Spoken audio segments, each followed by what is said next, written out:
Picture this.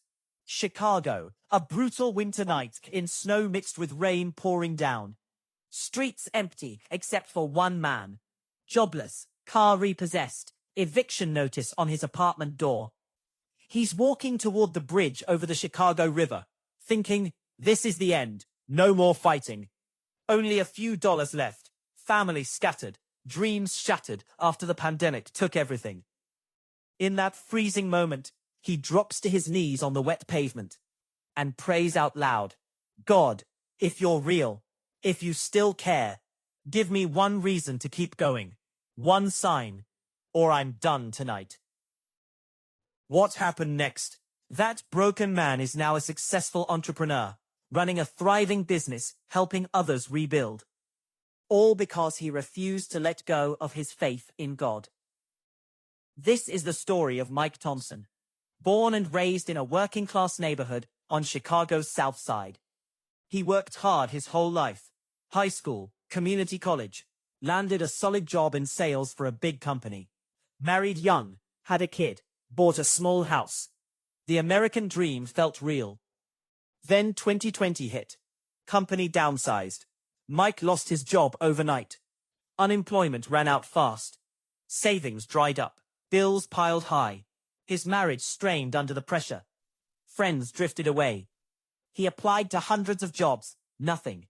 Rejection after rejection. Depression set in deep. Nights he couldn't sleep, staring at the ceiling, wondering if God had forgotten him. One night, after another failed interview and an argument at home, Mike walked out into the storm. He ended up on that bridge, ready to end the pain, but something stopped him. Memories of his grandma, a strong woman of faith who raised him after his parents struggled, flooded back. She always said, God doesn't abandon his children. He tests them, then lifts them higher. Mike knelt right there in the rain and poured out his heart. Lord, I've tried everything my way. It's failed. If you have a plan for me, show me now. I surrender. I trust you completely, even if it's hard. Just don't let me go. The next morning, Mike woke up on his couch. He'd made it home somehow. Exhausted, but a quiet peace was there, the first in months. He opened his Bible, something he hadn't done in years, to Jeremiah 29:11. For I know the plans I have for you, plans to prosper you and not to harm you, plans to give you hope and a future. That same day, he got a random call from an old coworker. Hey Mike, I started a small delivery service for local restaurants hit hard by the pandemic. Need reliable drivers who care about people. You in for a trial? Mike said yes. He started driving. Not glamorous, but honest work. Every morning he prayed, God, use me today to bless someone. He smiled at customers, helped elderly folks carry bags, listened when they needed to talk. Word spread. People requested Mike the driver. Tips rolled in. Within months, the owner noticed. You've got heart, man. Want to manage a route? Mike did. Then he suggested ideas.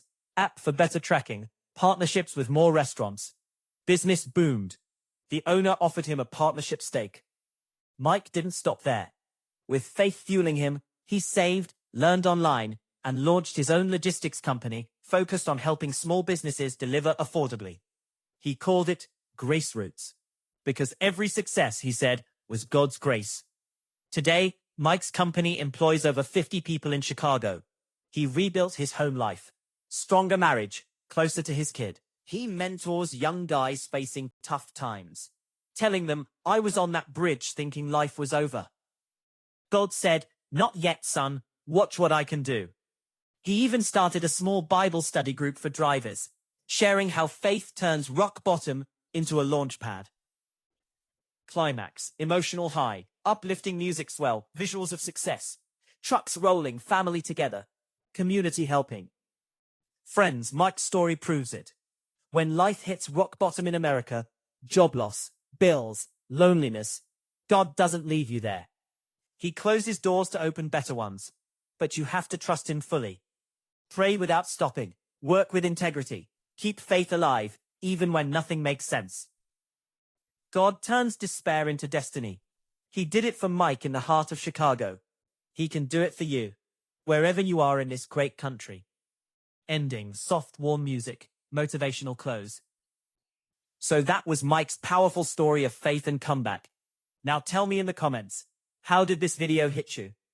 Have you ever felt like giving up, only for God to show up in an unexpected way? Share your own moment below. I read every one. If this gave you hope and reminded you God is still working, smash that like button right now. Subscribe and hit the bell so these faith-filled stories keep coming your way. Share this with someone who needs to hear it. Maybe they're on their own bridge tonight.